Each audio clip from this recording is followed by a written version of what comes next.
Կովկասյան ժողովուրդ չէ, դա ռուսական քարոզչության հետևանքն է։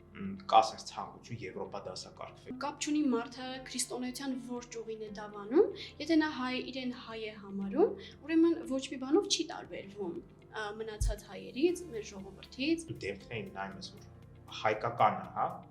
տեսքը եւ այլն, բայց ոսկի գլխաշորով է։ Եթե օրինակ իրենք ընկալում են իրենց որպես հայ մահմեդական, հայկական արժեքներով, դա ուրիշ հարց։ Շատ չենք խորանում, չէ՞ ծեսերի մեջ։ Հայ առաքելական եկեղեցին մնացել է այս հին տոմարում, Բայց այսօր մենք Սուրբ Նիկողոսին չենք սպասում, մենք Ձմեռ Պապին ենք սպասում։ Մենք ունեցել ենք նաև Կաղանդ Պապիկի կերպարը։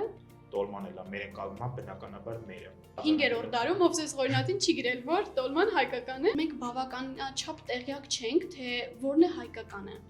Մեզ ճիշտ չեն մատուցում։ Հերոստացույցով, մեդիայով ինչ որ կերպ հրամցնել, որ բարբարները ճիշտ են, նրանք շատ գեղեցիկ են ու այս հոգեբանական ինչ որ բաներ կան, որ հանեք ձեր մեջից։ Շրջաններից եկած երեխեքով կերսով համասարում եւ այլն, մի քիչ ուսապում են իրենց բարբարներով։